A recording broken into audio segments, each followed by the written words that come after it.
Alright, in this video we are going to look at the different forms of the quadratic functions. And so in other words, we're going to be starting with the function and then we're going to get all the information from there. So first we're going to find the vertex and the axis of symmetry. Then we'll find the x and y intercepts, or the zeros and y-intercepts. And then we'll find out if it's a maximum or minimum value, and we'll look at the domain and the range. So let's go ahead and get started. And on this one, I went ahead and wrote down all the problems so that I'd have everything kind of set up for it. And so here, let's look at problem number 1.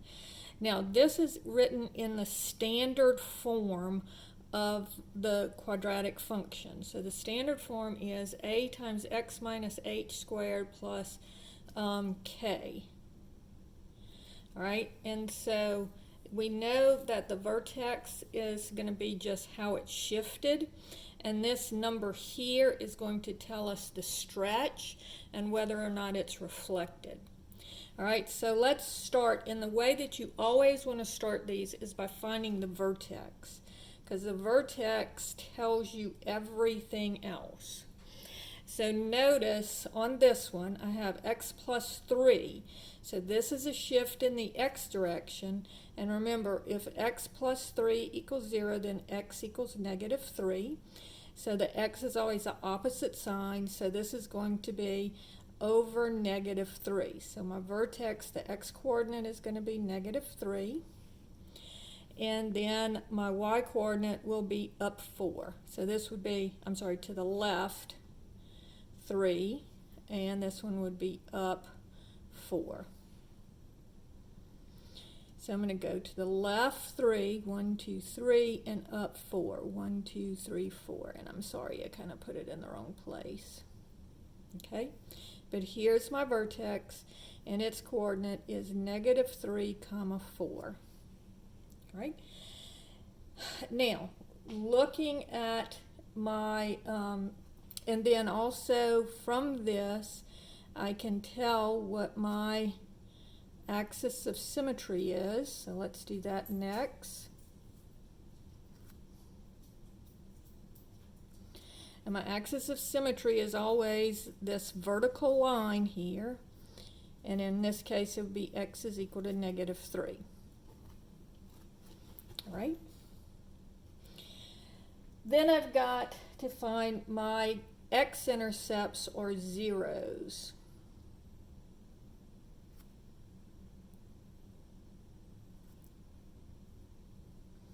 And that's always where y equals 0.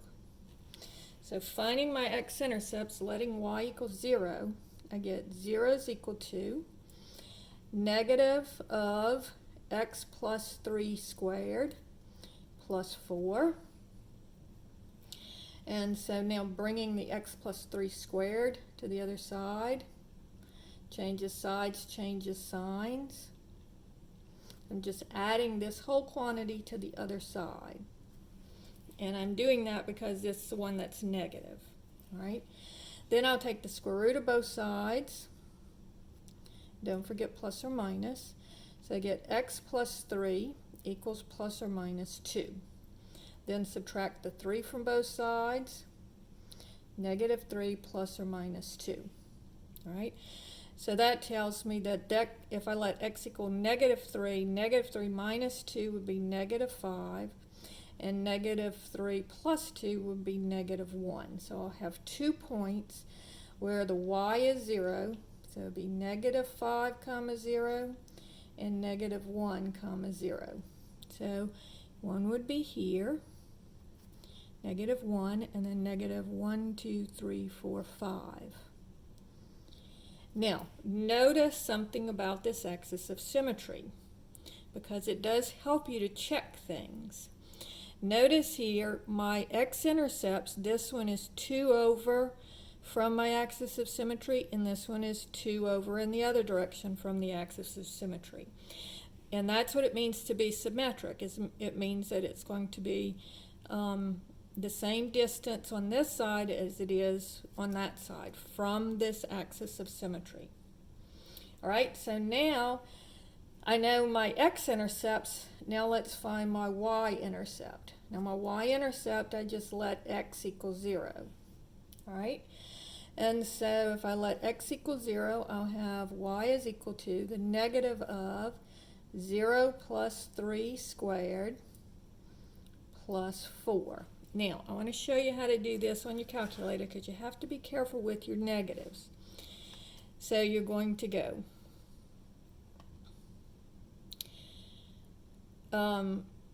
0 plus 3 is 3. So you're going to square the 3 and then change the sign on it because this needs to be negative.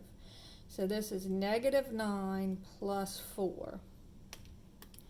So you have to be careful when you put the negative in. And so this gives me negative 5. So my y-intercept is where x is 0, so this will be the point 0, negative 5.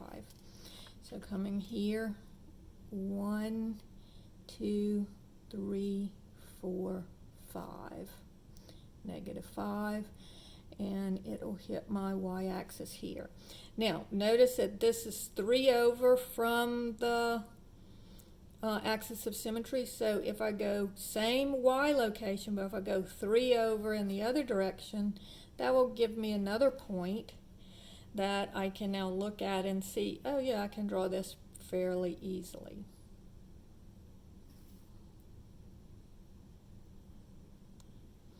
And try to make it look kind of curvy at the top. It's not a V shape, it's a parabola.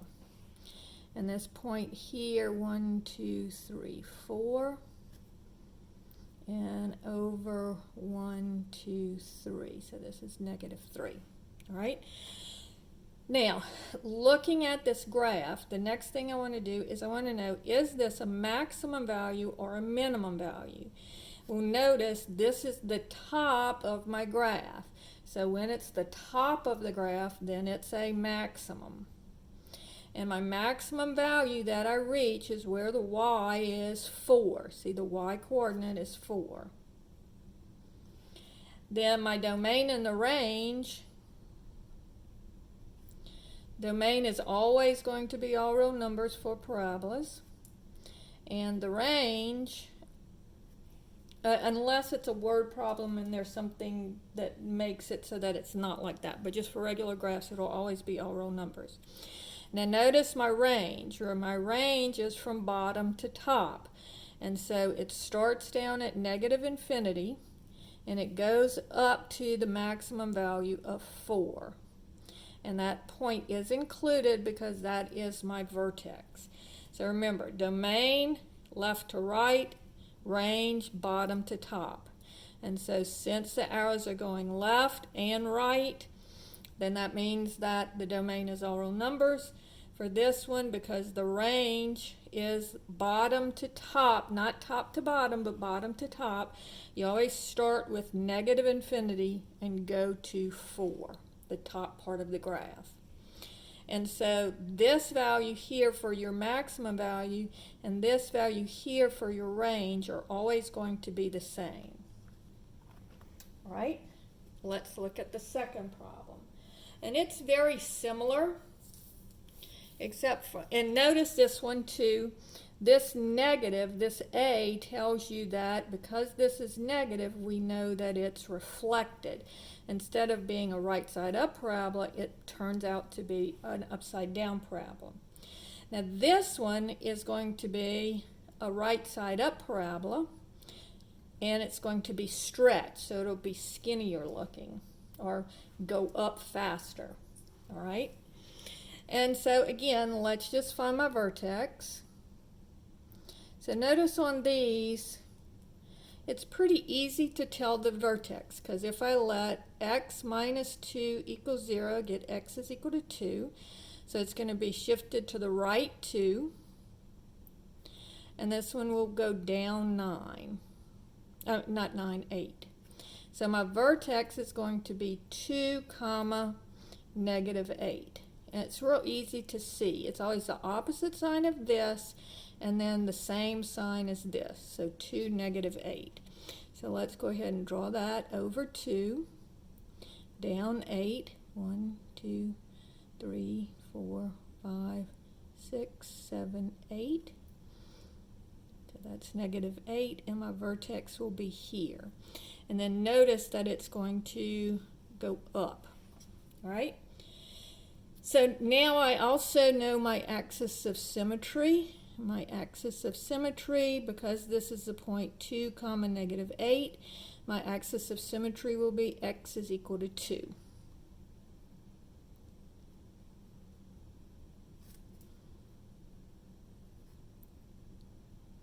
All right? Now I need to find my zeros, or my x-intercepts. I let y equal 0. All right? So looking for my x-intercepts, I'm going to have 0 is equal to 2 times x minus 2 squared minus 8. All right? So in this case, the 8 is negative, so I'm going to go ahead and add 8 to both sides, and that brings it over here, and changes sides, changes signs. All right? Now, I need to isolate this square so that I can take the square root of both sides. So now I'm going to divide both sides by 2. So I get 4 is equal to x minus 2 squared. All right? Then I take the square root of both sides. Don't forget plus or minus. So I get plus or minus 2 equals x minus 2. And then I'm going to add the 2 to both sides. And again, changes sides, changes signs. I get 2 plus or minus 2 equals x. So just bring this out in front of this other plus or minus 2. So if I do plus, 2 plus 2 is 4. So that would be the point 4, 0. And 2 minus 2 is 0. So that would be the point 0, 0. So those are going to be my two x-intercepts, 0, 0, and 4, 0. And so now notice I could draw my parabola right now. All right. Also notice that it has the point 0, 0. So notice when it goes through the origin, not only is that your x-intercept, but it's also your y-intercept. But I can go ahead and work it just to show you. If I look for my y-intercept, I make x equals 0. And so that will give me y is equal to 2 times -2 squared minus 8. So this would be 2 times 4, because -2 times -2 is positive 4. And so that gives me 8 minus 8 equals 0. So again, that gives me my x-coordinate is 0, my y-coordinate is 0. So notice these 2 points are the same because it goes through the origin. And so now I can draw my parabola. And again, not real good at drawing things, but try my best. Same for you, just try your best. All right, and then notice, is this a maximum or a minimum value? Well, this would be a minimum value because notice it's a bottom. So my minimum value is going to be -8. All right. Then again, always my domain is all real numbers. So -infinity to infinity because it goes to the left and it goes to the right. But on this one, both of the arrows are pointing up, so both of them are going towards positive infinity. Because remember, negative infinity is down here, positive infinity is up here. So they're both going towards positive infinity. And again, we always start from bottom to top. So my range is going to be starting at -8. And again, this is always a bracket. And it goes towards all the way towards infinity. All right? Now, that's using the standard form of the equation, okay, where you can just tell how it shifted And then once you know how it shifted, then you can tell what your vertex is. And notice your vertex is so important. It gives you your axis of symmetry, it gives you your maximum point, it gives you your domain and your range. So the axis of symmetry is the most important thing on a problem. Now, let's look now at the general form of the equation. Now, the general form of the equation, the vertex is minus b over 2a, and then you plug that value into the function to get your y coordinate. So if you recall the quadratic formula, x is equal to minus b plus or minus the square root of b squared minus 4ac all over 2a. If you look at this, if you take off the discriminant and you look at just this part, that tells you what your vertex is, minus b over 2a. And then the rest, so that gives you your vertex, and then the rest of this gives you this side of the parabola and this side of the parabola. So here's your vertex, and then this side of the parabola and this side of the parabola. Now notice in this one that it's not written in the right order. The 12 comes first. So let's rewrite that. So I'm going to have g of x is equal to, and I want my x squared to be first, then the x term second, and then the unit term last, the term that doesn't have any x's. All right? So here, to find my vertex, I'm going to say x is equal to minus b over 2a. Now let's look. A here is 1 and b is 6. Now the c is 12, but I don't need that for the formula, so I don't need to write that down. It's just minus b over 2a. So this would be negative 6 over 2 times 1 gives me negative 3. So my x-coordinate of my vertex is negative 3. Now how do I find my y-coordinate of my vertex? By plugging in the x value. So I'm just going to go, what is g of negative 3? So that would be, and I'll do it in this one, negative 3 squared plus 6 times negative 3 plus 12. So using my calculator, now this time I'm squaring the negative 3. So I'll have negative 3 and I square it. And you see that turns positive. Plus 6 times negative 3 and then plus 12. And that's equal to 3. So my vertex is going to be at the point negative 3 comma 3. So here's my origin here. Sorry, I drew this line up here, but it's in the wrong place. So it's over negative 3 up 3. 1, 2, 3. Now, looking at my leading coefficient, so looking at this number in front of the x squared, it works just like this a here. So it's going to tell you whether it's stretched and whether it's reflected. So this one is not reflected or stretched. My leading coefficient is 1, so it's going to just go up. All right? And so notice that I won't have, if it goes up, I won't have any x-intercepts. So I'm not even going to look for them. Now I do know my axis of symmetry is x equals negative 3.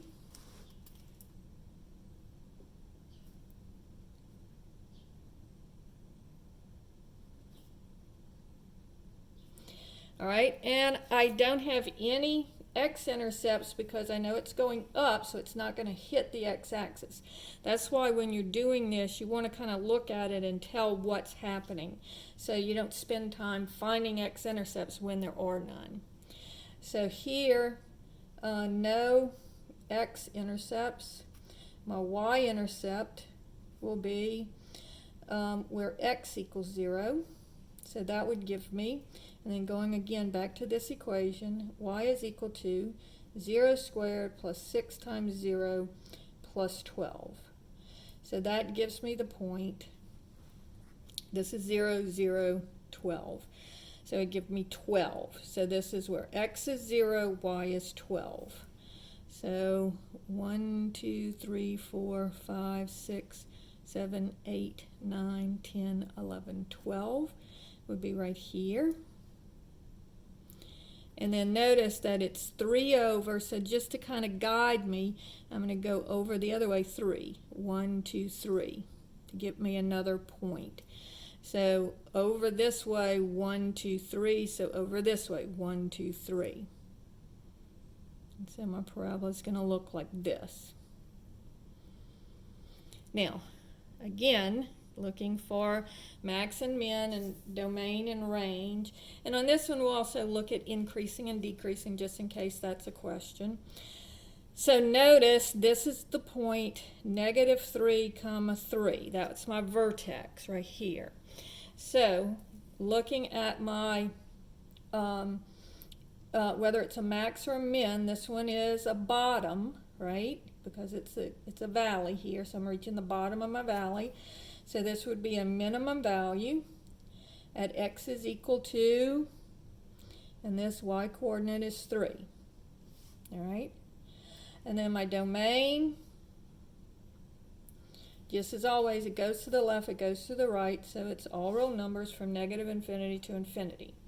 And then my range here is going to be, there's no graph down here, so going from bottom to top, it starts when my y coordinate is 3 and it goes to infinity.